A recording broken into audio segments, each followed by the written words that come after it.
We begin with President Trump rebuilding his tariff wall with new levies on 60 economies. As of just after 5 a.m. London time, U.S. tariffs of between 10 and 12% kicking on most of America's major trading partners. Now, it follows an investigation into the alleged failure of those economies to prevent forced labour in their supply chains. And we can get more now with Bloomberg's Rosalind Mathieson.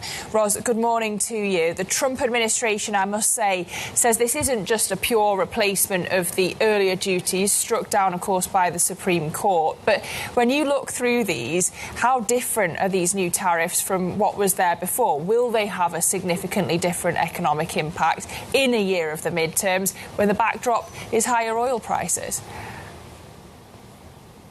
Well, yes, it really is about rebuilding that tariff wall, but doing so in a way that might be stickier and more durable than it was previously. So using those investigations under the acts versus executive action using emergency powers. And none of this is really that surprising. It was expected to come. It was flagged already. It is a fresh headache, of course, if you're an importer or a company having to deal with quite complex arrangements around exemptions for fuel, for food, for fertilizer.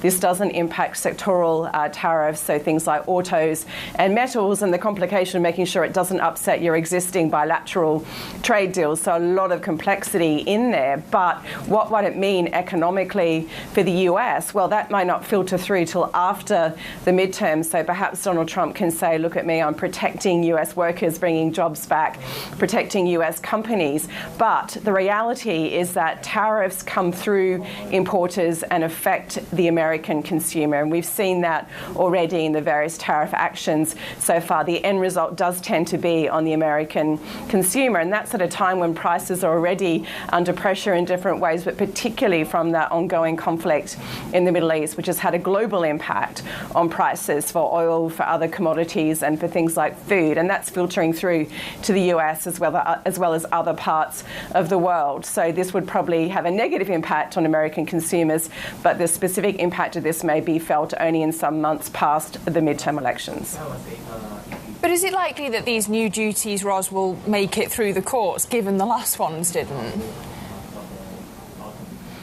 Well, they'll probably face some kind of legal action. We've seen, again, importers particularly taking those legal steps, individual legal actions, saying this is unfair on us and we're carrying the burden of this. But the idea, again, is to make this more durable and stickier. So you're using investigations under this Trade Act of the 1970s and saying we've conducted these investigations in accordance with that legislation, and now here is the end result. And this one is obviously around allegations of the use of forced labour in your supply chain. And there are other investigations ongoing around issues like excess capacity that we still need to see the results of. So trade experts say this is about making it more durable, probably less susceptible to those legal challenges. And again, that's why you're also seeing countries probably say at this point they're not going to choose to retaliate. So any changes to this probably won't come through the courts necessarily. You would hope, if you're an importer or a company, that it comes through the political level. So there's political negotiations to carve out